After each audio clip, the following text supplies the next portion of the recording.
Cocococ par Daniel Hollander aux éditions Quantique Plus. Orient Express. Sur les routes sombres et humides d'un Valais auvergnat, une limousine noire aux vitres teintées s'avance sans bruit vers une ferme abandonnée, se salissant dans les ornières gluantes d'un chemin défoncé. Elle s'arrête. Inconscient du danger, je terminais mon film piraté en picorant du porn-cop. J'avais pris du gras, et je me grattais de temps en temps sans vergogne. Depuis ma fuite héroïque du palais de la Moncloa, je me tenais à carreau. 3 ou 4 enquêtes en douce, ça payait les frais. Pourquoi veiller au grain? Grâce au guichet de la CAF, le centre d'aide aux faisans plumés, tout le reste était couvert. Merci à monsieur Coqueluche, celui de l'histoire d'un mec. Je me gavais sans vergogne d'un vendu à DLC courte. Au bruit de la porte qui vola en éclats, je fis un bond digne d'un cartoon. 2 gaillards, costard-cravate, rasés de près, et sourire glacé sur mâchoire carrée, se tenaient devant moi. « Dobry večer, inspecteur Kassa. Vous faites grand honneur, mère Russie, si accompagnez-nous sans faire histoire. » Je pigeonnais rien à leur franco-russe, mais figé sur place, je ne voulais pas faire de flanc, et je les suivis sans ouvrir le bec. Après tout, loin de mes fonctions officielles et planqué pour ne pas payer la pension de 3 poussins que j'avais laissée au bon soin d'Ophélia de Galicie, mon amour de vacances, personne ne se souciait plus de mon sort. Même la fouine, mon indique, habituée par ma faute au luxe, m'avait misérablement laissé tomber. Dans un coin reculé d'Orly, sous la lueur blafarde des tours d'éclairage LED, la porte d'un jet privé s'ouvrit sinistrement. Fermement encadré de mes 2 armoires à glace, je pénétrai à reculons dans l'appareil. Une hôtesse, hyper sexy, Natacha, mini-jupe et tailleur serré, me reçut cordialement et m'annonça dans un français châtié. « Bienvenue à bord, inspecteur Kassa. Notre personnel et moi-même sommes à votre entière disposition durant ce vol sans escale. » Je déposai mon croupion, enflé par des mois d'inactivité, et il se maria sans problème au confort moelleux du siège extra large en cuir véritable. Devant moi, quelques pirouchki et une bouteille de loup bleu. Les réacteurs secouèrent l'avion, et avant de réaliser ce qui m'arrivait, il fendait déjà l'air, survolant les montagnes de l'Autruche et plus avant vers l'est. Le soleil se leva, illuminant l'oiseau de fer, et je serrai mes ergots autour de ce maigre présage. Peut-être aurais-je encore du pot au feu de cette histoire. Расцветали яблони, груши, поплыли туманы над рекой. Выходила на берег Катюша, на высокий берег на крутой. Выходила на берег Катюша, на высокий берег на крутой. Un accueil chaleureux. La fanfare moscovite des anciens bataillons glorieux secouait l'air glacial de l'aéroport de Moscou-Sheremetyevo. Emmitouflé dans une doudoune de duvet, je descendais patte à patte, ébloui par les flashs incessants. « Depardieu, inspecteur Kassa, dans mes bras, tovarich !» Un dignitaire, aussi couvert de médailles qu'un pot de ce chocolat bien connu de nos services, m'embrassa à plein bec. Me présentant au photographe, il salua la foule compacte d'un signe de la main, pendant que claquaient des drapeaux aux couleurs de nos 2 nations. La fanfare entonna un dernier rythme viril au moment où des Sukhoi survolaient la zone en rase-motte et que des rangs de soldatesques marchaient au pas de loi en défilant tout autour. Puis tout prit fin, soudainement. Les musiciens rangèrent leurs instruments, les soldats rompirent les rangs, le comité d'accueil s'éclipsa et les spectateurs s'éloignèrent, enfonçant encore plus, si c'était possible, leurs têtes frigorifiées dans des chapkas brunâtres. Un photographe voulut prendre une dernière photo, mais il glissa par accident sur le verglas, et son appareil se brisa en touche à terre. La place était maintenant vide, et devant moi marchait Natacha. Elle avait un joli nom, mon guide. La neige faisait un tapis, et je la suivais par ce froid dimanche. Elle pointa avec élégance une vieille Lada usée, et je compris que c'était mon prochain transport. Pour l'hôtel ? Elle sourit simplement, baissa délicatement des cils langoureux sur des yeux bleus baltiques, et passant une langue furtive sur des petites canines étincelantes, en me lançant un dernier regard, elle tourna les talons, tout en remontant sa longue queue soyeuse comme un châle. « Bonsoir, mon poulet. » Le ton de la voix en français me glaça le sang, et j'eus la chair de poule. Mon poulet. Une seule personne se serait permis une telle familiarité. Qu'il soit là, dans ce club sélect au bord de la Moscova, c'était insensé. Plus insensé encore la suite des événements qui m'avaient amené ici, dans le carré very important poulet, au décor étincelant sur fond de teinture rouge cramoisie.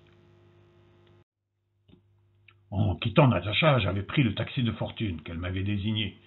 Il me conduisit dans un quartier glauque vers une barre d'immeubles défoncés. À la porte d'entrée à l'envers, une grosse poularde géorgienne me donna une clé. J'empruntai des couloirs et des escaliers souillés, d'un mélange contradictoire d'anciens slogans communistes et de tags de rappeurs. La piole était minable.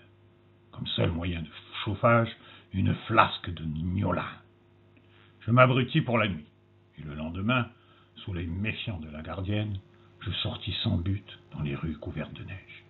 Partout, des affiches avec ma tête de Piaf. Et dans les kiosques, je faisais la une de la Bresse locale, à ne rien comprendre. Et impossible de lire. Je suis français, moi, je parle français, pas le russe ou je ne sais quoi. Pas le temps de savoir. D'un carrefour surgit un 4x4 militaire. 8 soldats en treillis, sans insigne, armés jusqu'aux 100 dents, m'encerclèrent. Ils me saisirent par le cou et me jetèrent comme un sac à l'arrière de leur véhicule blindé. Surmonté d'un gyrophare bleu, le véhicule se fraya sans peine un chemin, déjouant les bouchons infernaux. Quelques heures plus tard, ils m'éjectèrent devant les portes de la somptueuse dacha qui abritait le club. Une myriade de poulettes, ergots et becs brillants, aux robes fendues des voileurs de tentants morceaux de blanc, me relevèrent, me recoiffant et m'habillant. Je terminai en costard et sapé comme jamais. Le videur caucasien m'ouvrit les portes, m'indiquant du menton le carré VIP. Et c'est là que je me trouvai, quand de l'obscurité, celui qui m'avait adressé la parole, le visage caché dans l'ombre, qui atténuait mal la lueur acide de ses yeux jaunes, ajouta: « Tu te souviens de moi ?»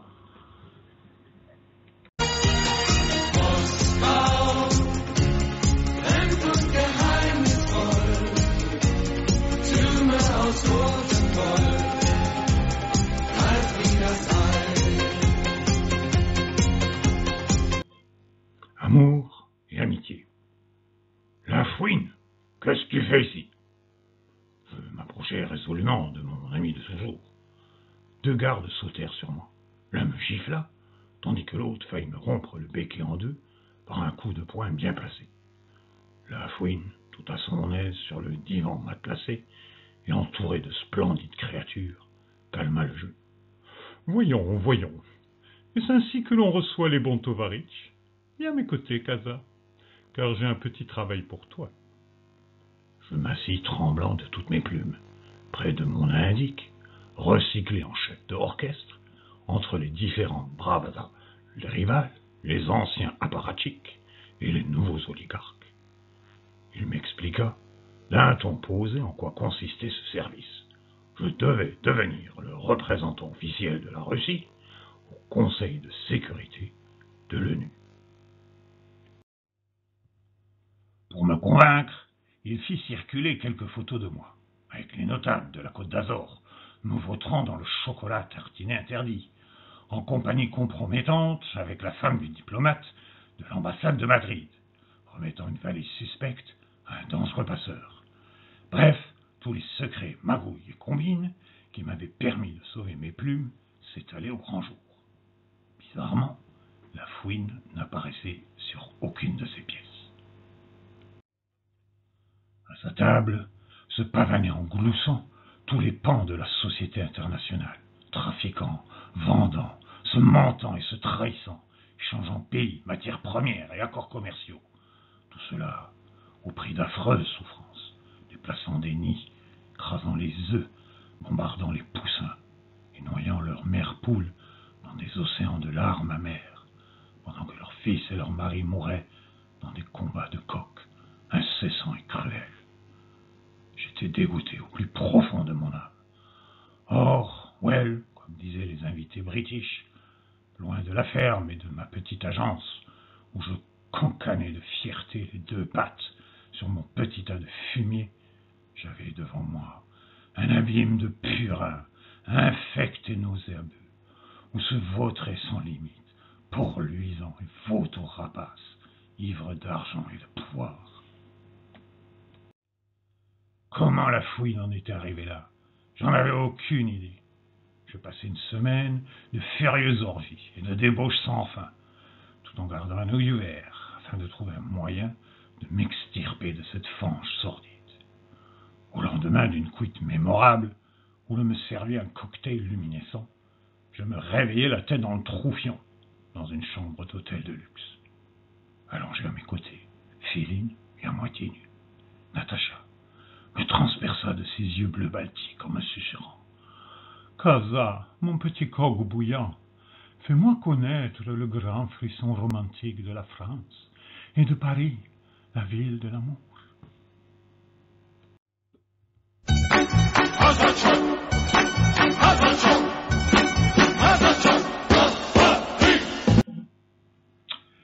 Casa de Tchok. Messieurs les honorables représentants des Nations Unies, nous nous sommes réunis ce soir en urgence pour débattre de la grave situation internationale, afin de prouver au monde, une fois de plus, notre attachement au bien-être des peuples, et voulant œuvrer avec vous de concert pour un monde plus juste et plus paisible, nous soumettons à votre sagacité une proposition sans précédent. Pour éviter encore une fois d'être injustement traités d'obstruction, nous avons décidé d'accepter que cela soit le chargé d'affaires français, M. Casa, qui prenne la place de la Russie pour la décision cruciale de ce soir. J'apparus au centre de la salle, sous un tonnerre d'applaudissements. Les dignitaires se levèrent dans enthousiasme, saluant cette incroyable opportunité. Des vidéos sur écran géant me montraient, accueilli comme un chef d'État, lors de mon arrivée à Moscou, là où le peuple en liesse agitait des drapeaux tricolores et où le général en chef des armées de la Fédération m'embrassait vigoureusement. Des exemplaires datés et certifiés de la Pravda circulèrent parmi les rangs, attestant de la validité de mon tout récent passeport et m'octroyant ainsi légalement la double nationalité. En français, puis en anglais, et enfin dans un russe impeccable, je remerciai l'assistance, l'ambassade russe, et M. Petit Biscuit, le président français, que l'on surnommait affectueusement Macaron. Je savais qu'en échange de juteux contrats d'armement secret d'un côté et de promesses de chantiers de reconstruction de l'autre, la France, soumise à la pression anonyme des hackers et soucieuse de ne pas compromettre la femme du dignitaire madrilène, la France donc avait naturellement accepté, sans réserve, et toutes les autres nations avaient suivi. Natacha avait fait un travail remarquable. D'un pauvre plouc arrogant et grassouillé, elle fit en 2 semaines un athlète trilingue tiré à 4 épingles. Sans arrêt, du matin au soir, et parfois même la nuit, j'étais contrôlé, pesé, informé, éduqué et rééduqué, piqué et gavé, de caché, jusqu'à ce que je sache mon rôle par cœur. Nous profitâmes cependant de petites pauses, où l'on flânait sur les boulevards. Un miracle pour moi d'être sur la 5e avenue au bras de Natacha, tandis que sa longue soyeuse faisait affectueusement le tour de mon cou de poulet. Le moment du vote arriva. Pour, bras droit. Contre, bras gauche. Dans un silence de cathédrale, une à une les mains se levèrent. Ce fut mon tour. Je suais. Ma tête tremblait. Mon estomac me jouait des tours. Oh, la vodka luminescente! J'eus peur de comprendre pourquoi elle brillait la nuit lors des soirées de la fouine. Je me levai, me trompant de main, et je m'effondrai d'un bloc à la surprise générale. Trop tard, la décision était irrévocable. Les Russes interrompirent la séance et déclarèrent « Mes amis, Ce coq est malade, certainement une grippe aviaire subite. Pour des raisons humanitaires et sanitaires évidentes, nous sommes obligés de lui imposer notre veto. Pour qu'il soit soigné, et il faut évacuer d'urgence la salle. Rasputin, lover of the Russian queen. There was a cat that really was gone. Rasputin, Russia's greatest love machine. It was a shame how he carried on. Guerre épée. Ton âme est brûlante, et le feu de l'enfer la menace. Hein? Complètement à l'est, recoquevillé dans une couverture élimée qui me couvrait à moitié, je me gelais les œufs. Amaigri par une semaine de séjour forcé dans cet isba isolé de la plaine sibérienne, la peau me collait aux os. La vérité, c'est que j'échangerais bien quelques flammes contre ce froid de casse-noisette, dis-je en maugréant. Depuis mon extirpation soudaine lors de mon malaise durant le vote de l'ONU, j'avais été déporté dans cet ancien goulag. Vu qu'ils n'existaient pas, personne ne les entretenait. Et si ça devait être affreux avant, au moins à l'époque, un quelconque moudjik aurait pu, avec des bons de rationnement, reclouer les planches manquantes. La vérité, comme tous les oiseaux de ton espèce, tu en es heureusement épargné.